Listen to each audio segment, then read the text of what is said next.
Ladies and gentlemen, a very good evening to all of you joining us today on this week's edition of The Spotlight, bringing to you a story that ignites change not only in Sri Lanka but to all of you watching us from around the world. Now, the entertainment industry is a very happening industry and it changes from time to time. Every day there's something new happening. So today we have with us in our studios someone very special, and he is fondly known as a godfather of the industry as well. Join me in welcoming Imran Saibo, the Managing Director at Funtime Private Limited. You mentioned Chief T-Boy. Was that? Thank you for having me. So thank you for joining us today. And you're welcome. Truly an honor to have you with us on the show. So let's start off by asking you. You got into the industry not really thinking this will be a full-time thing. You started off doing economics and into the whole business side of it. Yeah, What was the start like? It was absolute chance, in the sense that I finished my education in economics. I came out with an economics degree, and I was overseas for a long time, and then I came back to Sri Lanka. Did the usual thing, applied for a job. I applied for a job at the Standard Chartered Bank, accepted into their foreign section. I had a 3 months interim waiting period, and I was supposed to begin in January, and then October, November, December, since it was like a holiday season, they said, hold on for those 3 months and join us. So in the interim, a friend of mine walked in and he said, there's an advertising agency that needed a bit of help. And since you're good doing nothing, you get bored, would you like to help? I kind of jumped at it because I was actually bored and had nothing to do till I'd waited. So I said, fine, that's a new experience for me, I'd love to come in. And that was the days when there was no multinational advertising agencies, there was no McCann's, there was no Walter Thompson's, there was no Leo Bennett's, there was none of them. It was just national agencies that were operating. So I walked into this agency, we had a chat, they were happy to see me and I was happy to be there, and we started off, and then I kind of loved it. So this was an Imran Saibo that had no idea of what the future was going to look like. Yeah, I didn't know. I just walked into it, and I started writing my own copy. I started doing advertisements. In the sense, there was no internet where you could just go and take a picture and search for something. It all had to be creative. It all had to come from your imagination. So I kind of enjoyed it, and then I started doing TV commercials. We did the first ever TV commercial for Lachlan Dankura Porcelain. I wrote parts of the script, went on the direction, went on the shoot. So it was all very exciting. It was not a desk job. Yeah. And I hate desk jobs. Yeah, not your type. No, not my style. And I was actually not really looking forward to sitting behind a desk and being a banker. It would have made my parents very proud, I'm sure. But that wasn't my thing. So, yeah. And then the transition to events was, at the agency, clients used to come and say, can you do this for us? So, maybe a tiny conference or a cocktail party or something like that. And I used to put it together. But the resources that we had at that time was just one gentleman down the Ivala way who used to bring stages, and somebody else, a DJ who does sound plus something else, lights which were park ends. There was no LED screens around. It was all flex backdrops and stuff like that. And I found that the discipline was lacking. There was no because of my overseas exposure, I was used to, on time. Yeah. Everything had to be ready before a certain time. You had to be pre-planned. Everything had to be done. That wasn't there. It was all higgledy-piggledy. I used to walk into a event that I was doing, and I can see the guy who was doing the sound sitting on the stage and fiddling around with a screwdriver and asking what's happening. And he says, no, I'm trying to repair this. This thing has gone or that thing has fused. And I'm like wondering, what's happening? It's terrible. Yeah. So I thought, no, because very soon my clients are going to kill me. Yeah. So what I did was, I climbed into a plane and went to Singapore, and I bought a whole lot of equipment, and I came down and I started doing things on my own. I don't know, you might be too young, but have you heard of Rock Saturday? No. No. So at the CHNFC, we started something called Rock Saturday because I like classic rock. Yeah. And Rock Saturday turned into a huge thing. So from a beginning of 300 people, it went up to about 1,000 people. It began with one security guard at the door. It went up to 24 security guards all around. My goodness. It was crazy. It was one wild party, and we had a really good time. So things like that. I did the Wild West show. I did Rock Saturdays. Those were fledgling days, open days. And then we went into corporate stuff. And then we started doing conferences. We started doing events, awards nights, all of them. And each one had to be different. So we had to come up with something creative, put it together. And I used to work with, in those days, a long time back, I used to work with this gentleman called Kashyapa. He had a company called Kashyapa Theatre and Film Lights. Okay. So he was more into set design because it was theatre as well. So he was into theatre, he was into film making. And this became a part of it, shows. But it served my purpose beautifully because they understood what I wanted in terms of lighting, in terms of not sound, but in terms of set. Yeah, and visual. Then visual quantity. And at that time, it was economical to do that. You could do it. Now I wouldn't even think of it because the budgets would be much too high. In fact, at the Colombo Hilton, I have built sets that reach the roof of the Hilton. So when the person stood, his head was almost touching it, huge steps, the whole thing. That was, I think, for something I did for Sri Lankan Airlines or something where we did a Cleopatra stage. Okay. So Cleopatra comes in palanquins, there are, the whole thing. It's massive. The full work. Yeah, it's larger than life. I wouldn't think of doing it now. It would be just too costly. So then it transitioned and it became LED screens and technology and this and that and all that coming into it. But yeah, so those fledgling days, coming back to that, was when I brought the stuff, I brought in the equipment, I started doing my stuff. And then I found that this was not what I wanted to do because, say you're my client, and you come to me and you say you want an event, the first thing I try to do is to sell you the equipment that I have because that makes me more profit. Yeah. So if I give you my sound and my lights without hiring it from outside, my margins are bigger and I can make a profit. But here is the flip side of the coin. It restricted my thinking. It restricted your creativity because you only thought of what you had and you put yourself in a box. So I was getting a bit tired of it, and I took a huge risk. Other people started coming to me. Other agencies started coming. So it wasn't fair that I stayed in the agency and worked for other agencies. It was a conflict of interest. So I decided to leave, and I decided to start on my own. That would have been a turning point. That was a huge step because I didn't know where I was going. It was sink or swim. And in the meantime, I sold all my equipment as well. Because I didn't want to be restricted by equipment. I wanted to do creative stuff. So my mom lives in Ratmalana, and I used to be staying there before I got married and I moved out and all that. And right next to the washroom, there used to be a little powder room. Okay. Before I entered my bedroom. So my office became that powder room. Tiny little place. I got rid of the dressing mirror and all that. And I had a little desk and a chair and at that time a fax machine and a telephone. When my clients used to call me and say, or clients who are now coming to me would call me and say, we come to your office to see you. I said, no, it's okay, I'll come to you. I'm too far away. Because I simply couldn't bring them through my bedroom to my washroom powder room. And that's how it started. And then it grew and it grew and it grew because I happened to be the only one in the business at that time as well.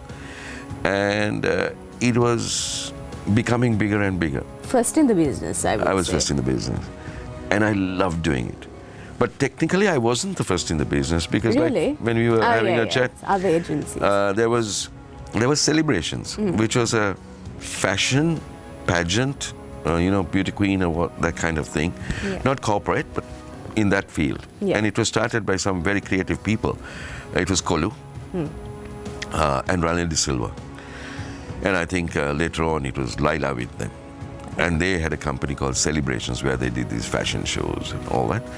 But they did it very well. But then I stepped into that niche of corporate entertainment, corporate events, and I was the first there. So technically I was the first to actually take this and make it into a business kind of thing. Definitely. I'm not a very good businessman because what happens is I give clients a budget it still happens. And then after I give them the budget, I get ideas and I keep putting things in, I keep putting things. And my belief is you can't go back and ask people saying, I'm planning on doing this, I've already given it, you have a budget. And I keep adding and adding to the shows. But I think that was also part of the secret of my success, because you need to have a passion to do what you're doing. Definitely. So I went in from there, and then it became corporate staff, it became corporate entertainment, and then I started I worked for the Ministry of Foreign Affairs, I worked for Sri Lankan Airlines, I worked for Sri Lanka Tourism, I worked for all of them, and then I started traveling overseas and doing my shows. So I went almost all over the world, and I was lucky that way, and I was doing what I love doing. It's not really work, it's a lot of hard work, but it's also, if I didn't do it, I would be very, very bored. True. So yeah, that's what I was doing, and I had a few milestones in that business which I will never ever forget. They were experiences, and they were something that I'm not planning on retiring at any time. People ask me when I'm planning on retiring. I say when I die. But they're good memories. Good memories. Yeah. Now you're also a proud Wesleyite. A lot of Wesleyites who I meet take great pride in saying that. So what was school like for you? School was a lot of fun. I was not a good student. I was a very bad student, scholastically. Okay. But I had some lovely teachers. And my interest in theatre, drama, music, I would attribute to one man in my formative years in Wesley. His name was Heg Karunaratne. So I was a part of the choir. In fact, I remember he used to go down the line with his hand to his ear like this, listening. You say soprano, alto, tenor, whatever it is. And I used to sit, I used to have a baritone more voice, and I used to be I'm supposed to be on that end. I used to join the sopranos and sing in baritone there. And he used to go down trying to figure out where this sound was coming from. One day he caught me at it and clipped me over the ear hole, a thundering slap, and threw me over this thing. But he was a lovely man. Yeah. And he got me interested in all this. So I used to go out. He used to send us to places like Kathiresan Hall, Ramakrishna Hall, Lionel went to do lighting for school plays and all that. So for me that was brilliant, because number one, I was interested in what I was doing. I loved to see the light, shade, shadows. So back then you maybe you didn't know you were heading into this, but you had that interest. I didn't know, it was just fate. Yeah. And I was into it. Yeah. And I loved doing it, and I went to do all this kind of stuff. And another thing is, it was a good way of meeting girls as well, because I did all the girls' school lighting. And in those days, so I used to go from place to place doing this. And the halls that I mentioned, they're still around, but nobody uses them anymore, but they're there. So it was Hague that in my school years. And then Shelton Weersinger was the principal of the school, and he was a huge, promoter of he was promoter of the arts and drama and all that. So I used to act in the plays. I used to do my things. I used to do from Shakespeare to everything else. I even got married on stage for the scene from Fiddler on the Roof. I refused to be the bride, because at that time the boy had to be the bride. And so we did that as well. The sunrise, sunset, that scene. Yeah, so we did all that. Went through all this. So my days in college was more into debating, arts, drama, everything else. It was multifaceted. School itself and studies itself were a different matter, because I used to come in, I used to mark the register, and Wesley is built in such a way that if you jump through a certain window, you can go through the headmaster's garden and you're on Baseline Road. Yeah. So I used to report in by, I think it was 8:30 or whatever, you had to go into school. There's another building in front of Wesley also, right? No, I'd rather not go there.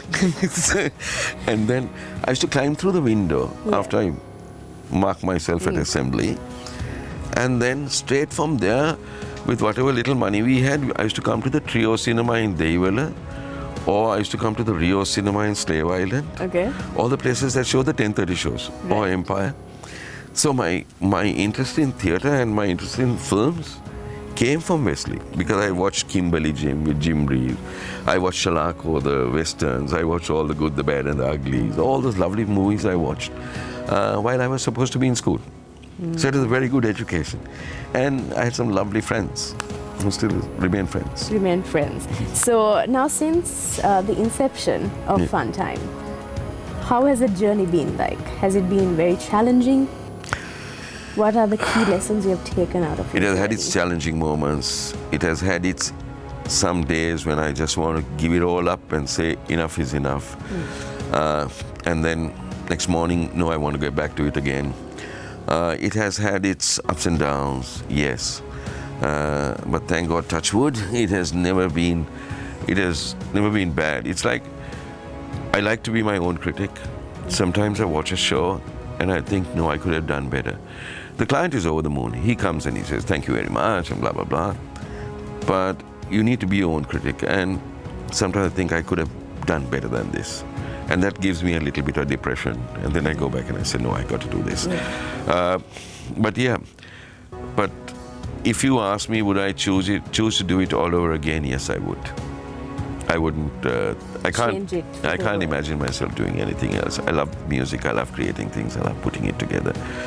And it's always been that way. And I've had some very very, very good clients, people who I can gel with.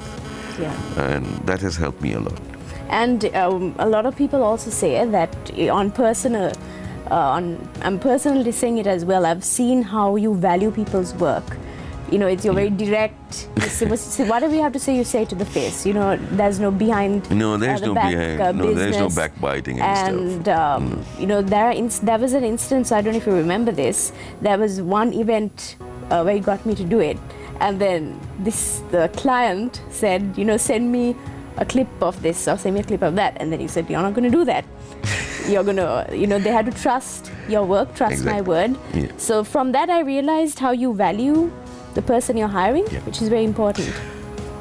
My relationship with entertainers, MCs, people in the entertainment industry, they've become friends. They've become very close friends. In fact, a lot of them are in and out of my place as well. And I have a huge deal of respect for them. I've seen the amount of work they put into it, as the amount of rehearsals. In fact, I'm still of the opinion that people might think they're taking a big price or they're charging you a lot. But I think, no, they're not, for the amount of work that goes into it. It's the only problem is that that's all they can charge because the client doesn't have a budget to give them more. If they ask for more, they won't get the job. But I've seen the amount of work. I've seen the amount of rehearsals, the amount of they're perfectionists. They go in for a lot of things. And there are others. I have seen singers who come in from some of the new singers that are coming. They take the phone, they look into it, and they sing from that. To me, that is totally unprofessional. You can't do things like that. But I work with others, like I work with the Jeffrey Fernandos, the Manilas. These were the old stages, the Desmond De Silvas, all of them. They were different. They were performers. If they forgot the words, they sang some rubbish and got away with it. That's how they were. But they were performers and they could perform and people gel with them. Present day, I'm working with the Umara Sinawansas, who I consider to be, I think, one of the most powerful, one of the best voices we have here. She's international standard. And then Randir Vitana. I'm working with bands. I'm working with people like Shobe Pereira. Only 2 days ago, I was working with the Redeemers. Brilliant band. And people, when I suggest them, they were just coming into the market. And when I used to suggest them, people say, oh, who are the Remedios? I say, take my word, listen to them. So there are very, very brilliant people like that. There's Ricky Barr. Brilliant voice. He's a Sri Lankan Michael Bublé. He can just do what he has to do. That's what you personally feel. That's what and they take a lot of time and trouble. So I created a lot of the bands here. In fact, Misty, that's a good one. Misty, the band Misty, he was doing a two-piece in the Maldives. And I used to be doing all the entertainment at the Transasia, the Cinnamon Lake as it's now called.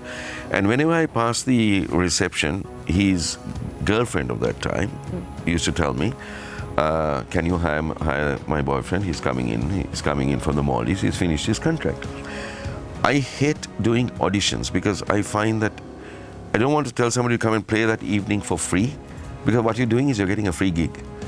So what I said, I always say, I'll pay you for that night. You play for me. If I like it, then I'll give you a contract. And we take it from there. Yeah. So Misty actually played. He had a company called Marlon, and then it was himself. He was in the keyboards, Marlon was on guitar, Misty used to sing. He was in the lobby of the Transasia. So I used to go and listen to him at the lobby, and after about a week or two passed, I said, hey, why don't you put on, because I realized that he was a frontliner, he was an entertainer, and he was stuck behind this keyboard of his. So I said, why don't you put on a few more, put on a drum set, put on the guitars, and come forward. And he said, Imran, that'll cost money. I said, okay, we'll fund it. We'll give you the money for it. Come on board. So he started doing that, and then it started growing bigger, and then from the lobby he went into the library, which was the club there at the moment, then to shows, and then he started touring the world with me. We went to Germany, we went to London, and then Misty became Misty. So many like that. Monique, the singer who's now with the Gypsies. I found her at the Hilton Karaoke. My wife and I had gone out there. My wife, as usual, loves to sing, and she was high-spirited at that time, within inverted commas. And she had got onto a table somewhere, and she was singing away. And me, as usual, I was nursing a soda near the bar. And I suddenly heard this voice, and I thought, man, this is a lovely voice. And I looked around, and I saw Monique. So I went over there, and it was like 1 o'clock in the morning or 2 o'clock. I told her, I said, listen, if you're interested in getting into events and singing, performing, I'd love to have you there, but it's that time of the night here in this lounge, and you might think I'm hitting on you. Yeah, did you freak out? No, I told her, I was very blunt. I said, don't think I'm hitting on you. Yeah. Here's my card, you don't have to say anything now. Yeah. If you still think it's a good thing, talk to me in the morning, when the day has broken. And which she did. And then Monique became Monique. And she started singing for me. She did some superb numbers from Chicago and stuff like that. And then she joined, she asked me, Ultimate Sudu, or as you all know him as Banjula, but lovely man, beautiful man. He's gone now, he's passed away, miss him a lot. He had this band called Ultimate, and he said, Imran, I'm looking for a female artist. And I said, so I married the two, and she then started singing for Ultimate. And then from Ultimate, she moved on to another band, and then now she's finally with the Gypsies. Brilliant voice. So that was the start of Monique. So Misty, Monique, like that, there were so many who came and started with us. And yeah, it's been a good time. History. Rest is history. And history is still being made. History is still being made, and I have the privilege of working with all these talented people. Because 2 days ago I was put on stage and made to sing Sweet Caroline. My voice is flat as a pancake. I can't. I saw that video. It was brilliant. Yeah. I sing. I'm toneless. The only good thing I'm good at, I can't play an instrument, anything else. But if I listen to a musician or a band, I can tell you when they're going off key, and I can tell you if they're going to go forward or not. I don't know why. I have that with me. Right. That's a good thing, right? That's a good thing. So my choices have generally been okay.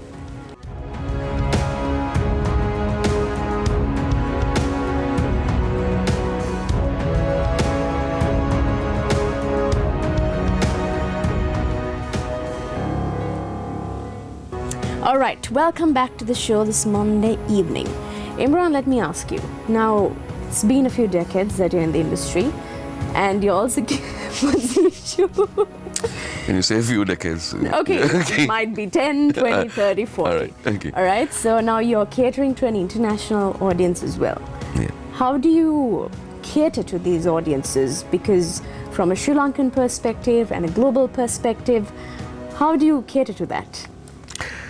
So when you say international audiences, for instance, there was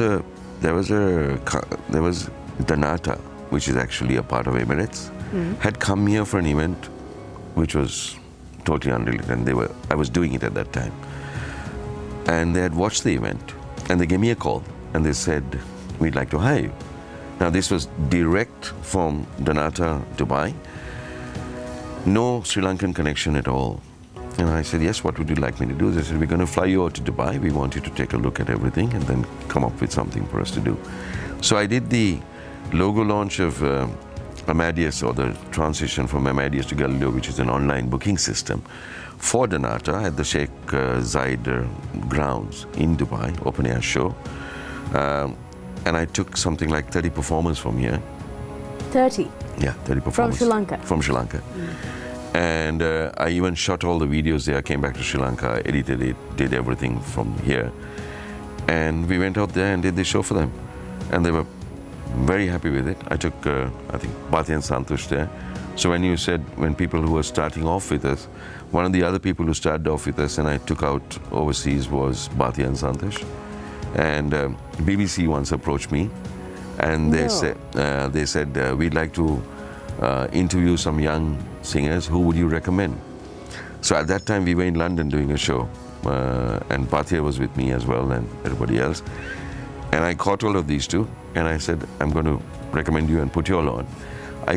I have a picture. I sat on the step of the place that we were staying at and rehearsed them as to what to say for BBC and how to get the right words in and stuff like that. And we did all that and then BBC came, whisked them off and they appeared on BBC as well. So yeah, so those were glory days. We started off from there. I launched their Namaste album. When they did Namaste, they wanted to launch. We did it at the BMICH. I had this idea of putting, Canadian drummers in the middle of Namaste. It was pretty good. So yeah, I used to do that. But coming back to your question.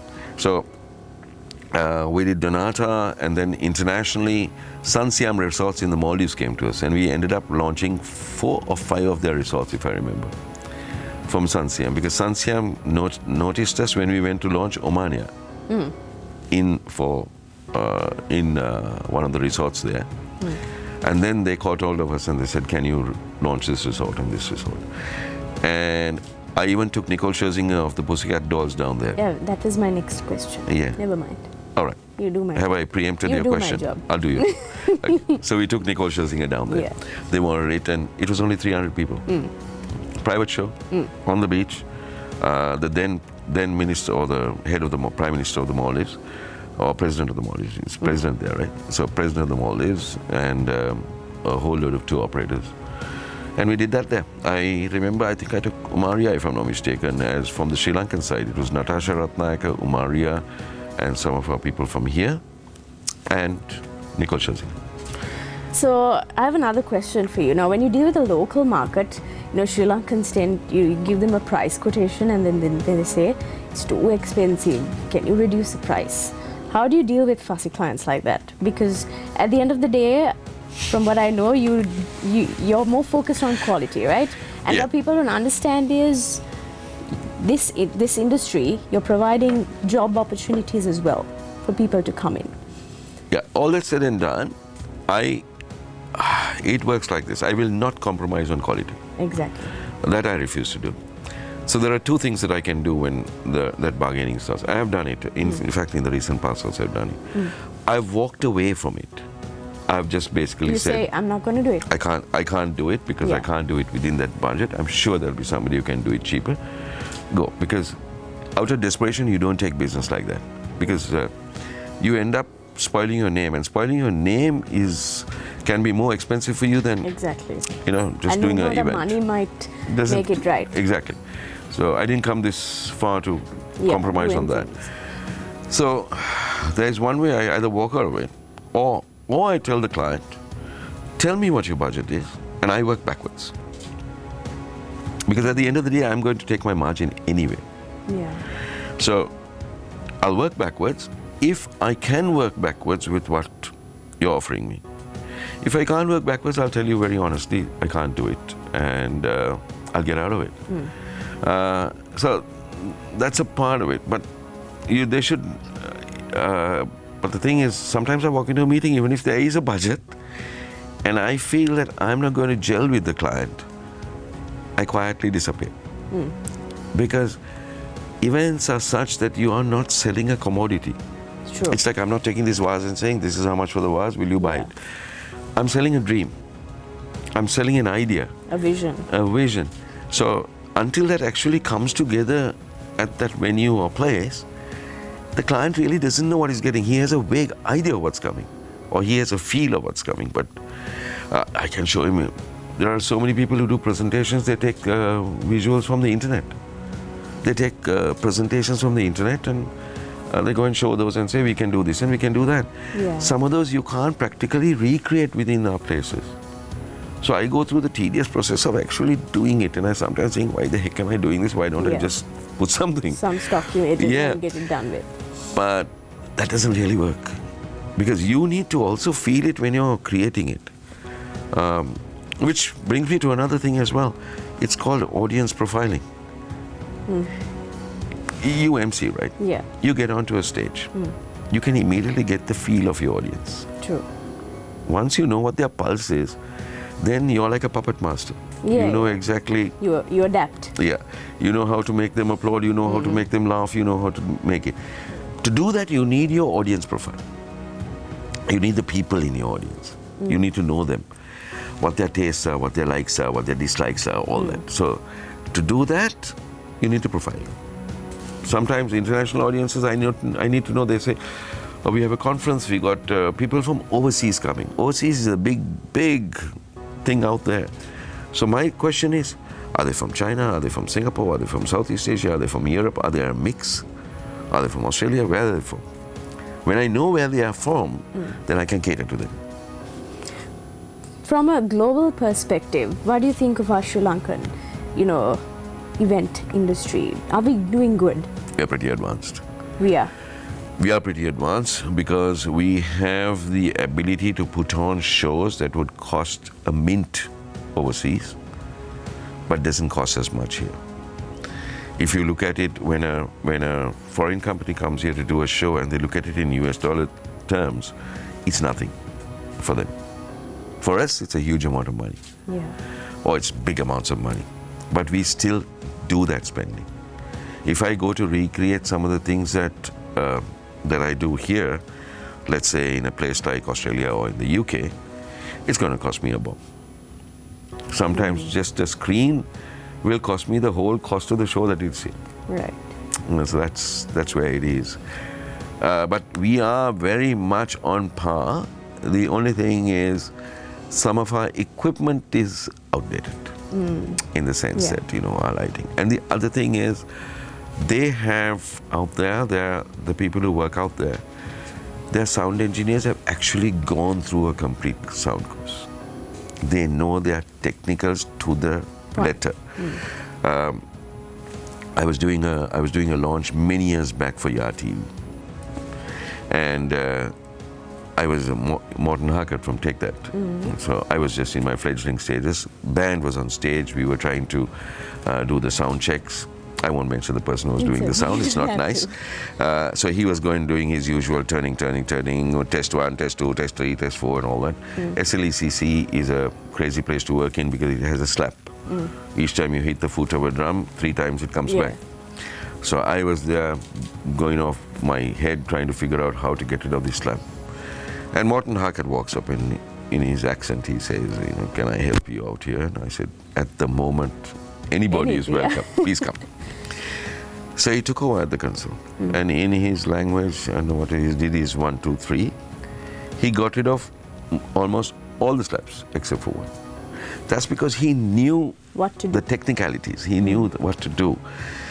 We have a few of them now in Sri Lanka, but I wish we had more. That is more on the sound side of it. In fact, I told the sound guy once, Morten Harkert had finished with it, I said, no one touch this console, don't even twiddle one knob until this thing is over, because I was so happy that it happened. Then comes the lighting part of it. When you're in theatre and in drama, you work in shade and shadow, light and shadow. Perks of being a thespian. Perks of being a thespian. So I like that, where you have the single singer standing there with the rest of the band in the background, that one spot that comes. Her face is in a bit of a shadow, but the rest of it, it's there. And when she opens with the first note, it's drama. So it takes me a while. The lighting guys I'm working with now, I have managed to get them to my way of thinking. But they have learnt on the job. They haven't gone through a course in it. They haven't studied it, Otherwise, to do a light plot to how to do that kind of thing. And I'd love to have those kind of people with me. Because otherwise what happens is they say, we must show the band. Bing. the whole stage is like one show big, and- you know, yeah. it's like a kadi. Yeah. It's all lit up and there's no drama in it. Otherwise, the old way of doing these shows, like say when you all are shooting for TV, I have seen it so many times. You already take the camera and go into the keyboard like this, and the person is playing the keyboard, and then from there you will go into the drum set. Yeah. But there are other ways of doing it. There are more dramatic ways. You catch expressions. Yeah. You need to know when a solo is being played to go to the solo. Yeah. You know, even in lighting, it's the same thing. When the guy is playing the solo, keep everybody else in dimness, show the So solo. the solos. So that kind of thing, technicalities. But we are, to go back to your question, we are pretty advanced. They're pretty advanced. And we are very good at what we do. And where talent is concerned, we have a huge pool which we haven't actually used to its ultimate. So we need to tap them. You need to tap them, you need to bring them out.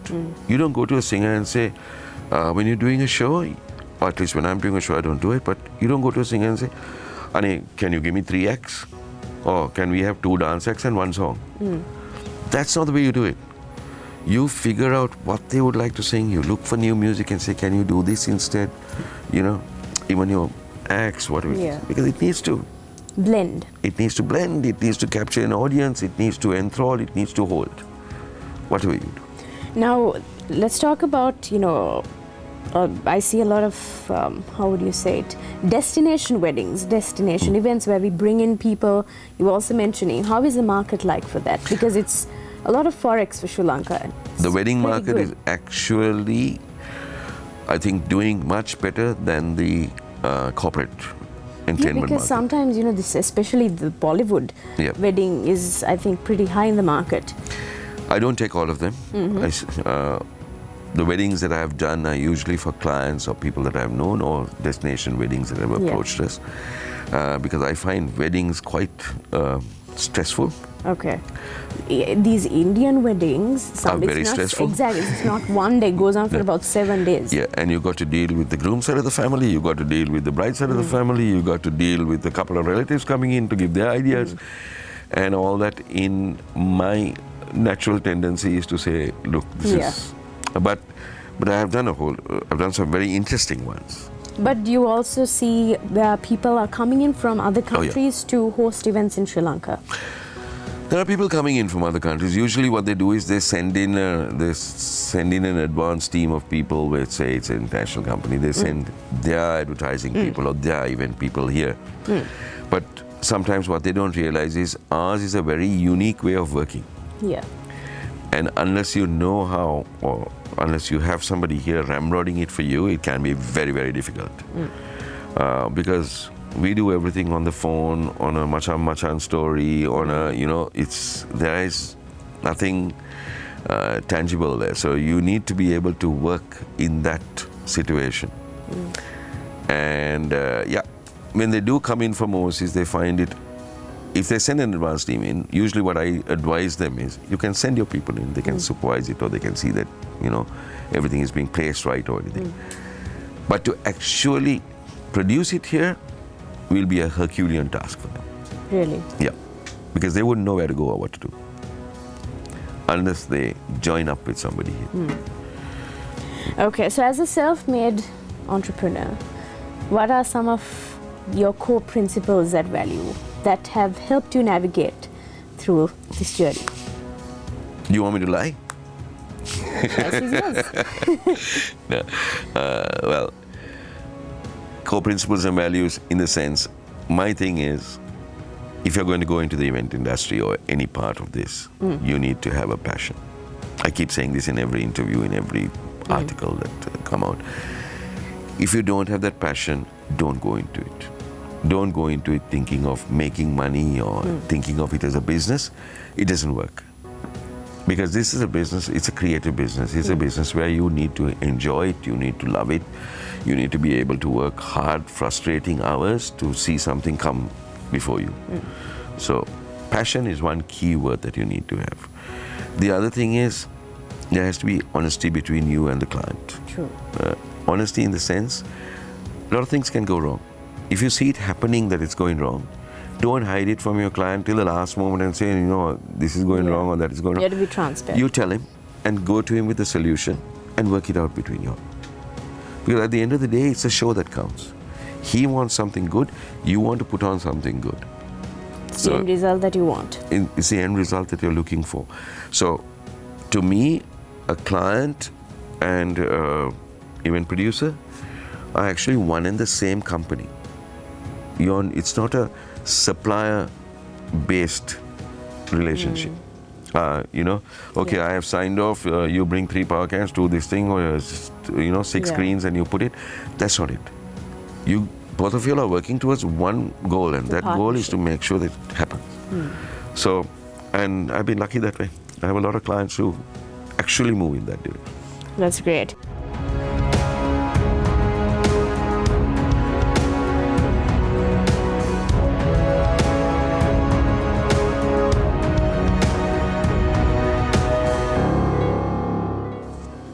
Welcome back to the show. This Monday evening, we are in conversation with Imran Saibo. All right, we're on the final lap for the show, and COVID hit, the Easter bomb took place, then there was an economic crisis. Sri Lanka was just facing challenge after challenge, and the most affected set of people, I think, were the people in the entertainment industry. Yeah. How did you help these people? What was it like during that time? It was, I think, 3 years at a stretch. Yeah, I know. When COVID first came, I had a friend here. I was here, and he called me and he said, "Listen, country's shutting down. If you're getting out, get out now." Because I live in Australia. My family is in Australia. My wife is there, my son is there, and I keep shuttling. And he said, I thought, okay, family time. Let me go back to Aussie. And I was with them in Melbourne for quite some time. And then I found things quietly happening here once again. This was towards the tail end of COVID. But during COVID, what I did was I just told the people who work for me, I run a very small operation. So unlike people who had 50 staff and 60 staff and all kinds of people, they would have found it difficult, and they would have had to keep paying out salaries and all that. But with my guys, it was more a case of go home. Let's do things that we can do to get ready for a sunnier time. And I will keep doing what I have to do and make sure everybody's at least stable. And that is what we did. And then I got this offer to go and do Expo in Dubai. Yeah. And that actually helped me a great deal, because at that time nothing was happening. And if you ask me now whether I'll do it, I wouldn't. Because it's just not worth the money to go out for 6 months and sit in one place and do it. Your business goes, all the other business goes haywire. But this one I said okay, and I went there. And so staff came and were with me. My wife came and visited me over there. She spent some time with me. So it was nice. It was good, and we managed to pull off some brilliant stuff. And that was another milestone, because I have a few in my head. I have milestones. So I did Trafalgar Square, a 6-hour non-stop show in London for the Ministry of Foreign Affairs. That was one milestone for me. Then I did. I've done the Sheikh Zayed, like I was talking about. The foreign companies that came in. I did Nicole. I did the foreign guys. Have you seen the expo, the Al Wasl Dome? Yeah. So while I was there, Coldplay performed there, Beyonce performed there, all the big names. Alicia Keys performed there. My goodness. And I was thinking to myself, Sri Lanka has to perform here. So all I didn't do was get on my knees and beg. But I went to the organizers of the expo itself, the people, and said, we need this dome. We need this dome for our Sri Lankan performers to one performance. And finally they gave it to us. So I took Chana's people out there, and we did one cracker of a performance, which was appreciated by everybody. Went out all over the world, and it was proud. It made me proud as a Sri Lankan to do that, and as a person who was running this company, for me it was just another milestone to do something like that. And the fact that this gives many opportunities to people, to Sri Lankans, which is very important. And let it not be said that Sri Lanka has so much to offer and we really haven't tapped it all. Even when I do cultural performances overseas, I cheat a bit. I glamorize it. Yeah.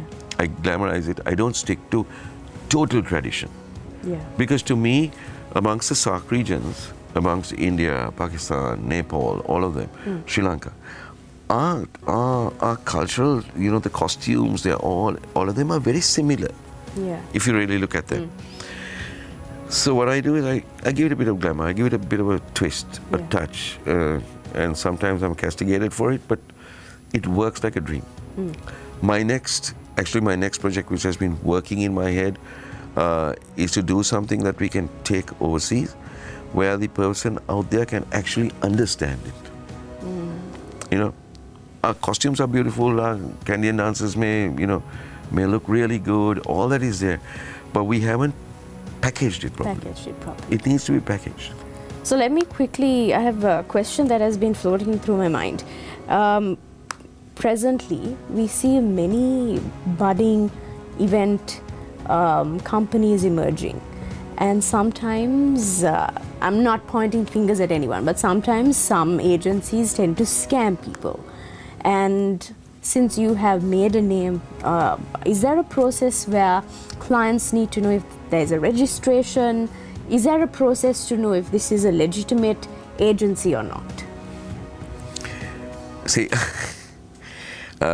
there are a whole number of event companies. Yes, because now there are degrees coming for event managing. Yeah, and there's a lot taking place. Generally, the degrees are being taught by people who have never managed an event. Which is my point. Yes, I'm being very blunt here. Exactly. There are people who are teaching event management certificates, and I wonder what these poor people are going and actually learning. Yeah. Because the person who is teaching them or is professing to know about it doesn't know anything about events, doesn't know the practical story or anything. They have just gone through a few books which are now being printed. It's only now coming out. Yeah.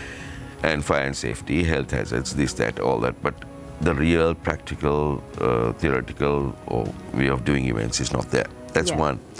The other thing is, there is, if you ask me, a registration process. Most of the multinational companies have a process of registration where they ask you to give you your bank details, your registration, your company registration, all that. But even that is not enough. Anybody can have a bank, this thing, anybody can have a company. And then they say, tell us what you've done in the last 5 years and all that kind of thing. That's not what it is. Then some companies have this habit of calling 15 people and 14 people and saying, this is our event concept and this is your brief and can you come up with a concept? There are 15 different things jumbled and mumbled up inside there. What I tell people is events is a different story. Go into the history of the person. See whether he's suited to do that. Then choose. If you have to have a process of 3 people coming there, choose 3, don't choose 10. From where you think and shortlist it. Don't judge the concept that's given to you based on how much it costs. If you know what your budget is and it hasn't jumped your budget, the second man may be cheaper, but the first man may be more expensive, but he's still within your budget. Yeah. Then go for that. Don't try to cut corners. Yeah. And the other thing is, like say for instance, if you ask me to go out and do a mass market show, like what you'd call a Sangeeta Sadarshana. Yeah. I'm not the man for you. Just because I have the experience and I may be known in the event industry, that doesn't mean that you have to choose me. That's why do your homework. Like, what does Imran actually do? Who are the people? Who are his clients? What are the shows that he has done? Then you look at it and say, okay, high profile, this. So you're not going to come to me and say, go and do something, in the middle of nowhere with, all a multitude of singers with bands and lights and that kind of thing. In the same time, there are people who specialize in that. True. Who wouldn't be able to do something for a sit-down dinner event. Sometimes I tell people, if you're hiring an event person to do a sit-down dinner, then he should have sat down at a sit-down dinner and experienced it. Not being snobbish. No. It's just experience, because it's not that you need to know your fish knife and your fork and your salad fork, but you need to have experienced it to know what's going to happen. Yeah. You know that a course takes so much time to serve. You know that there's an interlude by so much. Things like that. Yeah. Whereas if you're going to do a carnival, that's a different matter. It's a different ball game. It's a different ball game. That's popcorn stands and hot dogs and this and that and all that kind of thing. So you need to know who you're chasing, what their forte is. So my final question, time is catching up and you're waiting to run out of the studio.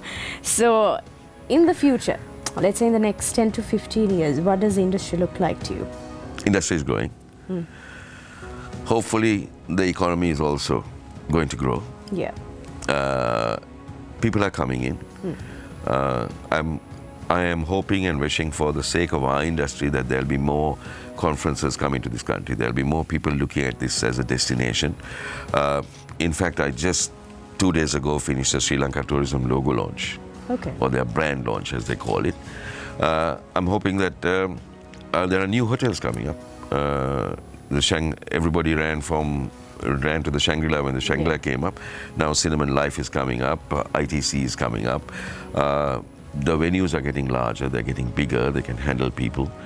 So hopefully, the industry will keep picking up and this momentum will grow. The only thing I hope is that at the same time, our people within my industry won't drop their standards. And they'll maintain the bar. And we'll get a reputation for being able to deliver a proper product. Wow, brilliant. Wonderfully said. No worries. Now you're free to go. Thank you very much. I actually have to run to another event. Absolutely. So thank you very much for joining us. Thank you. And wishing you nothing but the best. Thank you. And hoping for yet another conversation maybe next day, I don't know. No worries. Thank you for having me. It's been an enjoyable 1 hour. And hopefully we see each other again. Definitely. If not in a studio, on a stage. Event, definitely. No worries. That's right. So join us again next Monday, same time, same place, for a story that will ignite change. Until we meet again, stay safe and have a pleasant night.